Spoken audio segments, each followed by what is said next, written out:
What you need to know when starting a keto diet. 1. What foods should I eat on the keto diet? For the best results on keto, stick to these principles. An abundance of high-quality fats, like grass-fed butter and ghee, MCT oil, avocado oil and coconut oil. Moderate amounts of fatty proteins, like grass-fed meat, pastured eggs, wild-caught fatty fish and collagen protein. Lots of nutrient-dense and low-carb vegetables, like organic broccoli, zucchini, avocado, cucumbers, cabbage and celery. For a more detailed guide on what to eat on the keto diet, check out this downloadable complete keto food list. 2. How do I know if I'm in ketosis? It can take anywhere from 2 to 3 days to a few weeks to enter ketosis, depending on your body's ability to adapt to burning fat for fuel. Once you enter ketosis, your body will naturally produce ketones, molecules that fuel your brain and body with fat, not carbs. You can usually tell if you're in ketosis if you have steady, lasting energy, better focus, and a reduced appetite. For definitive answers, test your blood ketone levels. You're in ketosis when your ketone levels measure 0.5 to 3 that's millimoles per liter. You can test your levels using urine sticks, blood sticks or a blood meter. You can also test for acetone levels in your breath using a breath analyzer. 22. However, just tracking how your body feels is a simple way to know whether you've hit that ketosis sweet spot. Here are signs you may be in ketosis. Reduced hunger. Ketones suppress your hunger hormones, helping you feel fuller, longer. Keto breath. People often experience a metallic taste in their mouth due to raised ketone levels. Weight loss. The keto diet burns fat, so if you're losing weight, you're likely in ketosis. Flu-like symptoms. When you first start out, you may experience symptoms of the keto flu, like headaches, chills and lightheadedness. 3. Do I need to calculate macros, and how do I count them? Macros, or macronutrients, are the carbs, fats, and protein that make up your food and help you create energy. It's not essential to count macros on the keto diet, but it's a useful way to learn more about your food and understand your body's needs. Learn more about ideal keto macros, including the benefits and drawbacks of counting them. 4. Do I need to calculate net carbs? Even if you don't calculate macros, you should keep track of net carbs, the carbs your body actually uses for energy. Calculating net carbs can help you stay in ketosis and inform your food choices. Find out how to calculate net carbs on keto and how many net carbs versus total carbs you need. 5. Is the keto diet healthful? The ketogenic diet is effective and backed by science.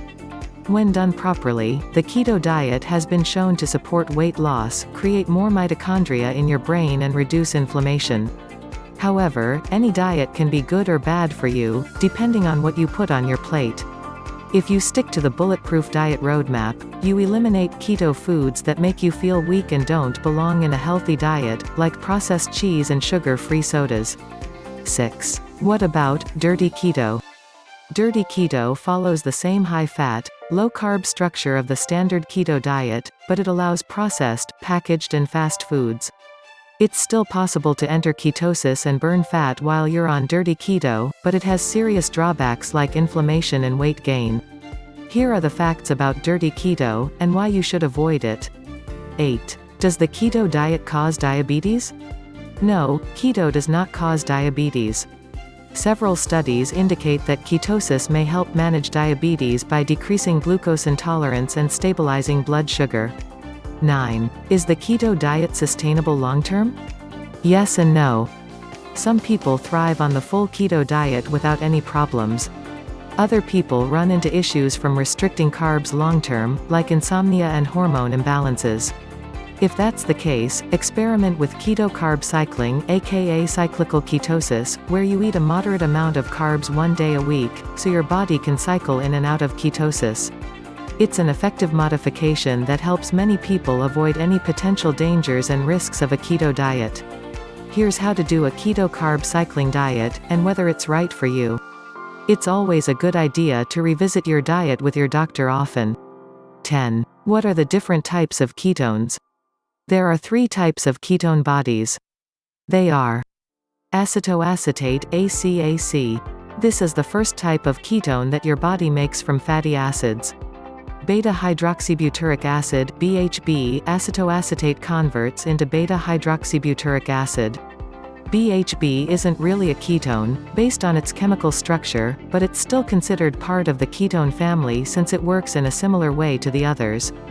Fun fact: brain octane oil, a purified form of MCT oil, is a precursor of BHB. Acetone, a byproduct of acetoacetate, acetone is the least abundant ketone in the blood.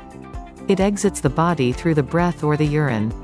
30. You'll produce more of each type the longer you fast or restrict carbs. 11. How do I know if I need more carbs? Some people feel fine when they eat very few carbs for extended periods of time. But if you're dealing with symptoms like dry eyes, insomnia, fatigue and mood swings, your body might be asking for more carbs, especially if you're a woman, an athlete or dealing with lots of stress or all of the above. Learn more about the benefits of experimenting with your carb intake. 12. Why aren't I losing weight on keto? You might be eating too much, not enough, or the wrong foods altogether. Here are a few reasons you're not losing weight on keto, and what to do about it. 13. How does MCT oil work with keto? MCT oil is a powerful tool on the ketogenic diet because it helps your body produce more ketones and stay in ketosis. However, not all MCT oils are the same, and some are more effective than others. Here's a guide to MCT oil and keto. 14. Should I be taking exogenous ketones? Exogenous ketones are synthetic ketones that help raise ketone levels in your blood. They're popular supplements, but definitely not required. Instead, focus on eating enough high-quality fats. Your body will naturally produce all the ketones you need to power through your day. If you want to add a supplement to your keto diet, MCT oil is a great place to start. You can read about the effectiveness of different keto supplements here.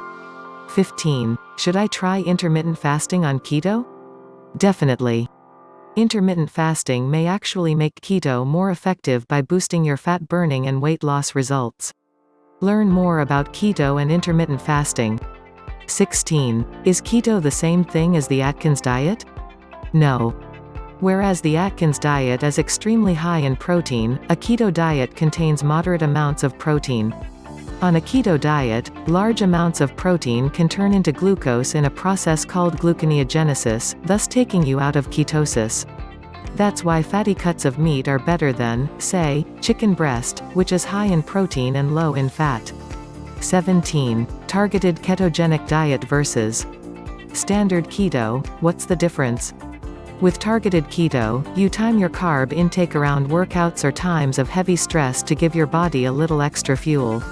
A lot of people on a full keto diet report bonking during intense workouts. They run out of fuel suddenly and don't have the energy to keep going.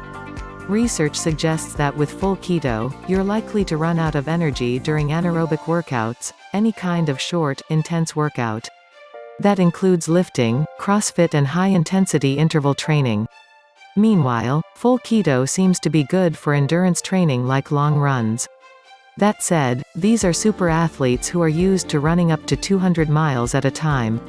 If you don't fit that bill, you may benefit from doing targeted keto and having some carbs before a longer cardio session. The other benefit to targeted keto is metabolic flexibility. People who stay in ketosis long-term gradually lose their ability to process carbs, and can actually develop insulin resistance. That's fine as long as you never eat carbs, but if you want to have maximum metabolic flexibility, you're better off occasionally breaking ketosis with a targeted keto diet or a cyclical keto diet. The trick with the targeted ketogenic diet is to eat just enough carbs. You want to burn through them during your workout and go back into ketosis a couple hours post-workout. This is one of the rare times when you want higher glycemic carbs. Your goal is to burn through them for quick energy during your workout, and have them out of your system by the time you finish. With that in mind, a few good options for carbs are white rice, cassava, baked sweet potato, beets. You'll get a nitric oxide boost as a bonus, which gives your muscles more oxygen, white potato, if you tolerate nightshades.